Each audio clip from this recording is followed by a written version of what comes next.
ஜனவரி 1 பிற்பகல் 1:30 மணிக்கு நிலவுக்கு என்மேல் என்னடி கோபம் புத்தம் புதிய திரைப்படம் நமது கலைஞர் தொலைக்காட்சியில். பிடிச்சிருந்ததோ பிடிக்கலையோ என் வார்த்தைக்கு கட்டுப்பட்டு சரவண ஈஸ்வரிய கல்யாணம் பண்ணிக்கிட்டான். இப்ப அவனே ஈஸ்வரியோட அமைஞ்ச வாழ்க்கையை ஏத்துக்கிட்டு வாழவும் ஆரம்பிச்சிட்டான்.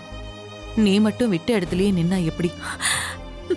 யாருக்கு தெரியும், ஒருவேளை நாளைக்கு உன்னை கட்டிக்க போறவன் சரவணனை விட 100 மடங்கு ஏன் 1000 மடங்கு நல்லவனா இருந்து உனக்கு பிடிச்சவனா இருந்தா அப்ப என்ன பண்ணுவ ரம்யா? ஐயோ அத்தை, போதும்.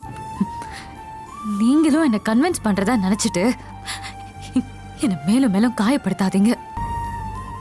சரி, நீ உனக்காக கல்யாணம் பண்ணிக்க வேண்டாம், உங்க அப்பாவுக்காகவும் கல்யாணம் பண்ணிக்க வேண்டாம். அட்லீஸ்ட் நீ நேசிச்ச சரவணனுக்காகவாவது பண்ணிக்கலாம்ல. ஆமா ரம்யா, இப்போ சரவணனுக்குன்னு ஒரு வாழ்க்கை இருக்கு. அந்த வாழ்க்கையில ஈஸ்வரின்னு ஒருத்தி இருக்கா. அப்படி இருக்கிறப்போ நீ இன்னும் அவன் வாழ்க்கையில தொடர்ந்துகிட்டே இருந்தா அது சரியா இருக்குமா சொல்லு? எந்த பொண்டாட்டி தான் புருஷன் இன்னொரு பொண்ணோட பேசி பழகிறது ஏத்துப்பா? அது ஈஸ்வரிக்கு கஷ்டமா இருக்கும்னு உனக்கு தோணவே இல்லையா?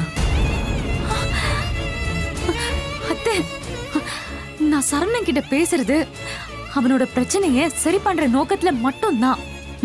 மத்தபடி எங்களுக்குள்ள வேற எதுவும் இல்ல. சரி, நான் உன்னை நம்புறேன் ரம்யா. ஆனா ஈஸ்வரியோட நிலைமையில இருந்து யோசிச்சு பாரு. நீ பண்றதெல்லாம் சரியா? சரி, அதை கூட விடு. சரவணனால அதை ஏத்துக்க முடியுமா? உன்னை விட்டு விலகி அவன் மட்டும் சந்தோஷமான வாழ்க்கைய வாழ்றப்போ அவன் காதலிச்ச நீ கல்யாணமே பண்ணிக்காம கஷ்டப்படுறத எப்படி அவனால ஏத்துக்க முடியும்? நீ ஒரு கல்யாணத்தை பண்ணி உனக்குன்னு ஒரு வாழ்க்கைய வாழும்போதுதான் உன்னை சுத்தி இருக்கிற எல்லாரும் சந்தோஷமா இருப்பாங்க. ரம்யா, நீ முதல்ல அதை புரிஞ்சுக்கோ. நீ கல்யாணத்துக்கு சம்மதிக்காம இந்த சர்ஜரிய பண்ணிக்க போறதில்லன்னு அண்ணன் ரொம்ப உறுதியா இருக்காரு. இதுக்கு மேலேயே நீ வீம்பு பிடிச்சிட்டு இருந்தா அது உன்னால தாங்க முடியாத இழப்பா மாறிடும். நல்லா யோசிச்சு பாரு ரம்யா, எது சரியான முடிவுன்னு உனக்கே தெரியும்.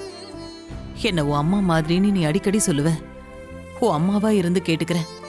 நீயும் கஷ்டப்பட்டு உன்னால மத்தவங்களும் கஷ்டப்படுற நிலைமையை கொண்டு வந்துடாது ரம்யா.